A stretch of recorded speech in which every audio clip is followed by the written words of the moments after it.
crowd. Also, Ayanda, I see you guys. You're the ones asking all these questions. I'm watching. So hi everyone. So this is cool. Okay. Oh, my slides are looking horrible. No, this is embarrassing.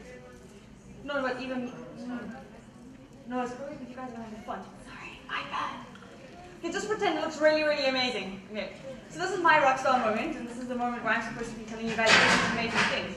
But it's not about me. So today, I met an amazing person. Her name's Ayanda. Ayanda, can you stand up because I can see you? I'm not going to call you out. It's nothing embarrassing. I promise. So Ayanda, she's studying PR. The reason I noticed her is because she's wearing amazing purple leggings. Oh, not that was leg warmers, thank you. And as you can tell, I really like colorful things. So we had an instant bond. Can you see? So she was amazing. She's this really young spirited person. She's really intelligent. And pretty much like all of us here, she's an individual. But yet, I'm talking to you guys as a whole collective. And brands tend to forget that although we're talking to everyone, we're all still individuals. We still have these unique qualities that make us who we are. And don't talk to us as if we're all the same. So pretty much this is the problem that we're facing with at the moment. Is that, okay, that's supposed to look like a post-it note. Is that we're trying to reach everyone, but by doing that, we're actually not talking to anyone or making any real impact. Because the more we try to segment and sort of tailor our messaging to suit everyone, no one gets it. We're not making any impact with it. I've sat in some client meetings, and I'm sure a few of you guys in front can sort of relate to it, where brands say, we want to reach everyone, right? And you sort of sit there going, no, you sell cosmetics to women. You can't reach men. Why would they be interested in this?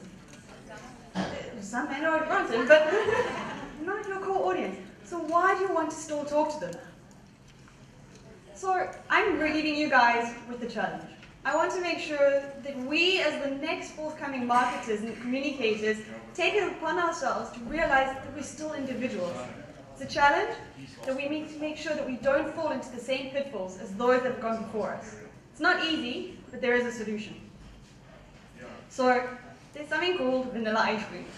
It's not something that anyone really craves for. We don't go, that vanilla ice cream really sounds good right now. It's neither here nor there. It's vanilla ice cream. It's nothing really particularly exciting. And this is what we get fed by marketers all the time. It's that broad brushstroke where we all get colored with the same paint. It's nothing exciting, nothing unique, and it's just really boring. And if you don't believe me, this is how marketers tend to see us. So would they sometimes go to us and the up-and-coming market, the guys who have lots of money, it's the black audience, right? Luckily, right, we can take the vast amounts of African languages, the different beliefs, the cultures, and dilute it into one grouping. Really? Is this what we've come to? And also don't forget, if you want to reach some of these black audience members, you need to be able to speak black. I kid you not, this was in a meeting where we need to find a black copywriter who speaks black. And you sort of sit there going, what? Then we can dive a bit deeper.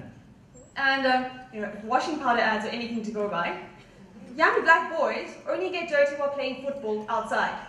Right? They don't do anything artistic. No. They don't go playing in the arcade games. No, they play football. And this pretty much goes on till in your early 20s, late 30s, where you love football. I also see that there's a few black gentlemen here, so thank you so much. I know there's a PSL game happening at the moment. Thank you so much for driving yourself to work on TV. Like, this is how people see us, and it's horrible. It doesn't stop there. Indians all have the same religion. They're Muslim. Obvious, right?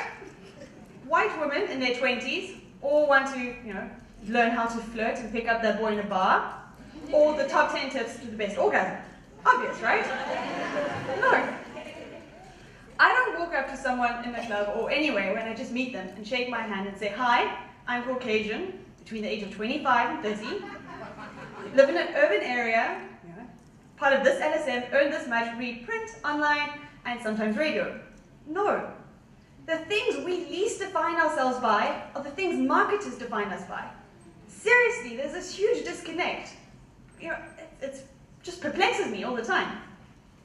And it's a really cool example to say that this is still happening in schools to an extent, and marketing and communication hasn't really grown up yet. So in school, I had my closest friends. We did everything together. And we loved life, it was fun and cheerful. But why were we friends?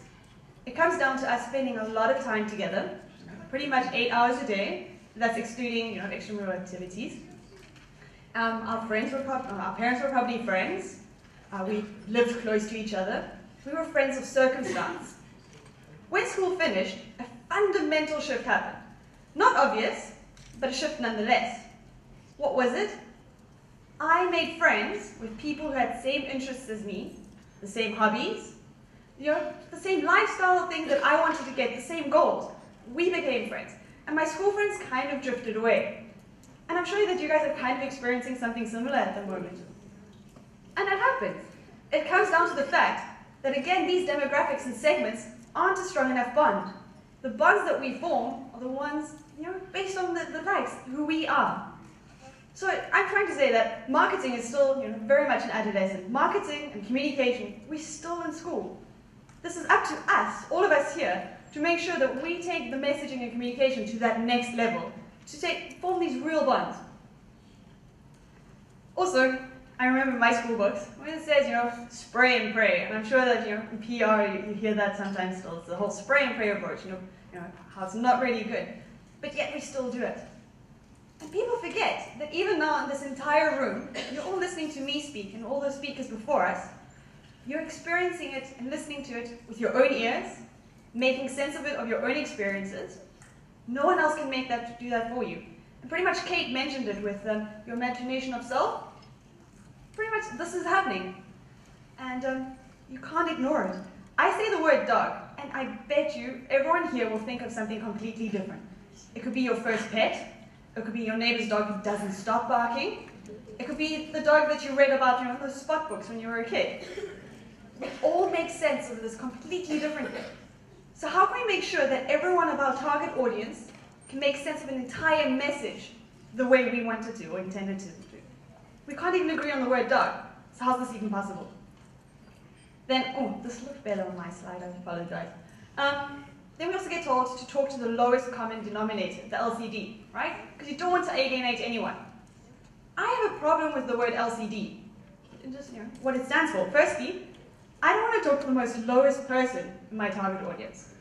I don't want to do that. I don't want to dumb down anything. My target audience, they're smart. Why must I do this? And also common.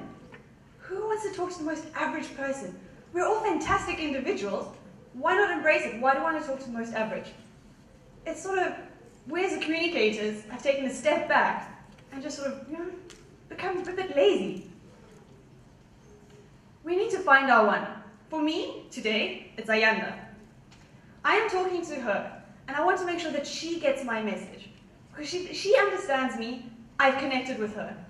Everyone else here is listening too, but I've tailored my communication to you. That's a better. And I'm trying to say that you need to find your one when you're trying to communicate with someone. Oh, jeez, me, myself, and I. It's supposed to stand there, sorry. So what comes out at the end of the day is the fact that I'm not saying segmentation is bad or finding those demographics. I'm just saying we need to relook them or add more layers to it. Because at the end of the day, with me talking to Ayanda and finding my Ayanda, with me finding Ayanda and talking to her on a one-on-one basis, I can hopefully have connected with her, and through that, anyone else who identifies with Ayanda, they can understand and relate to it. This said, Ayanda, afterwards, if you can either send me a tweet or just what you thought of my talk, because this is how I'm going to judge if this was a success. I really appreciate everyone else, but for me, just to get my message across to Ayanda, I know that everyone else who is just like Ayanda will understand. Good.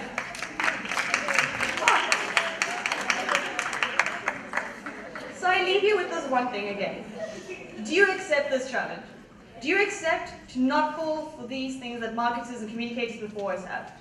We have fought so hard to become individuals for what we love and what we do. Let's not take it away from everyone else. Because chances are, you're in some pie chart because people want to reach you. How would you feel knowing that they've just dismissed everything you've worked so hard to do? And if you're ever in doubt, take a step back from what you're putting out there, and if it's anything like serving vanilla ice cream, or anything close to dear valued customer, run in the opposite direction. Because chances are, that's a lot better, and that's where you want to be. Done. Thanks.